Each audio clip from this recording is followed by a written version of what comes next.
La genèse de l'agence, c'est une longue histoire, puisque moi j'ai commencé à travailler dans le médico-social en 89, et donc au sein d'une agence qui elle-même faisait déjà des logements pour migrants dans les années 70.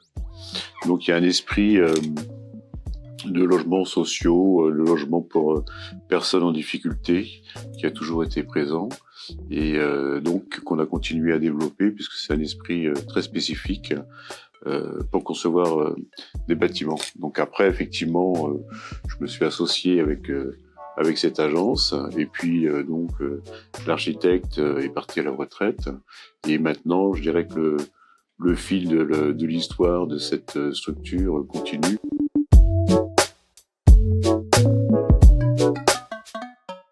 Notre agence a une spécificité, c'est que nous travaillons principalement pour des associations. Et il y a effectivement un esprit très particulier dans les associations et pas les établissements publics, puisqu'en général, c'est des associations de parents de personnes handicapées. Et donc, ils nous ont vraiment communiqué cet esprit particulier que je peux résumer en disant la bienveillance. Je pense que c'est vraiment le mot essentiel. La bienveillance, le prendre soin, et ça c'est vraiment les deux mots clés qu'il faut bien comprendre pour concevoir des établissements pour les personnes sensibles et vulnérables.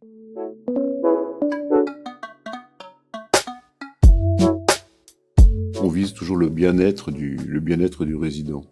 Donc le bien-être du résident, on va le résumer assez simplement. Ces établissements, c'est des établissements où les gens vivent. À la différence de l'hôpital, où l'hôpital est un patient et il est là pour partir le plus vite possible. Là, on a des établissements où il y a des gens qui vivent. Donc, nous, on va concevoir des établissements où nous-mêmes, on aura envie d'y vivre.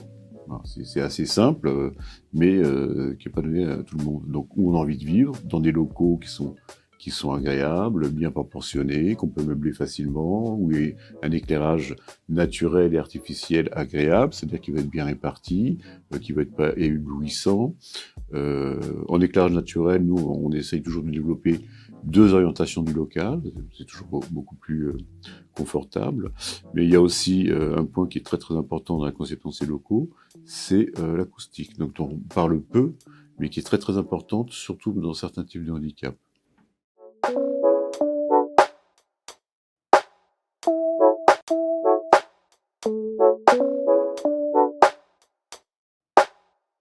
On est en train de la construire et je pense qu'on est sur la bonne voie pour améliorer les conditions de vie des personnes dans ces établissements-là. C'est justement tenir compte et leur permettre de bien vivre dans leurs établissements. C'est donc avoir des locaux agréables, avoir effectivement le sentiment d'être bien, de pouvoir s'approprier très facilement les locaux et d'avoir envie d'y rester. Donc ça, c'est assez simple à dire, plus compliqué à réaliser. Je crois qu'on a quand même, nous, réalisé des établissements où on a vraiment réussi un petit peu ce tour de force.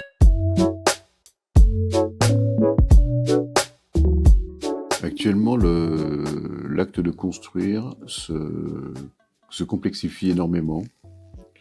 Il y a une multiplication de contraintes, de réglementaires à respecter, mais aussi un nombre d'intervenants qui se multiplient, donc tout se complexifie.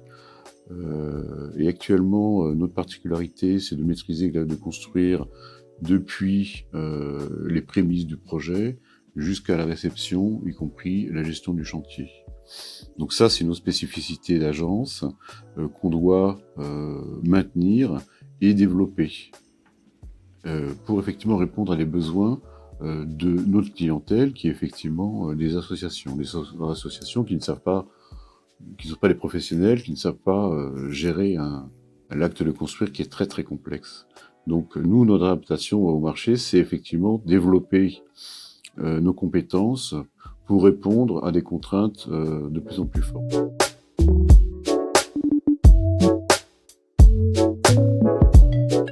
effectivement, on a fait beaucoup d'innovations sur différents bâtiments, euh, mais on ne fait pas de l'innovation pour faire de l'innovation.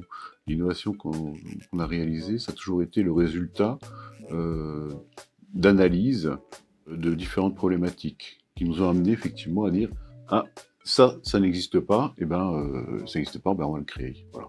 C'est ça, c'est un point important. Certains reculent parce que l'innovation dans le bâtiment c'est quelque chose de très lourd et très complexe.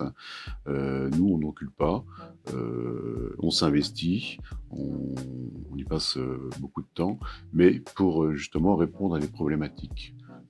Effectivement, c'est le résultat de méthodes et d'analyses de différentes contraintes qu'on a et qui se développent dans l'agence, puisqu'on a développé beaucoup de méthodes pour répondre à toutes les contraintes simultanément.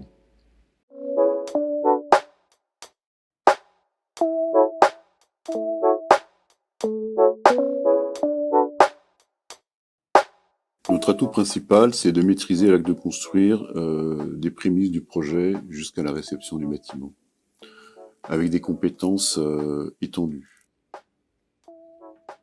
Pour ceux qui connaissent la construction, on va parler de mission AMO, c'est-à-dire assistance maîtrise d'ouvrage, c'est-à-dire qu'aux prémices du projet, on va formaliser un programme, donc avec le maître d'ouvrage. Ensuite, on va faire notre métier d'architecte, pour lequel nous, on avait développé des méthodes internes qui, d'ailleurs, se développent beaucoup pour répondre aux différentes contraintes, mais on va aussi s'occuper de la gestion du chantier. Et toutes ces compétences-là nous donnent la maîtrise complète de l'acte de construire, des prémices du projet jusqu'à la réception, et aussi en phase chantier, pour gérer aussi tous les problèmes techniques et réglementaires, puisque tout se complexifie, donc on essaye, nous, de garder cette maîtrise de l'acte de construire.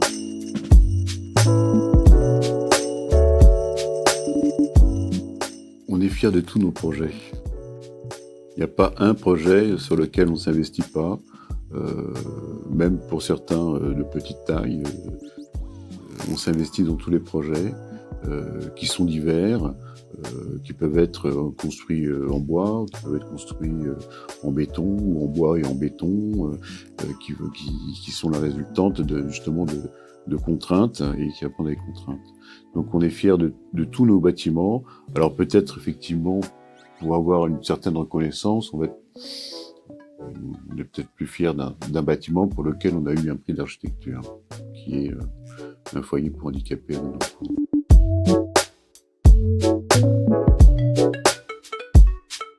Nous avons beaucoup de projets en cours, de différents types de programmes.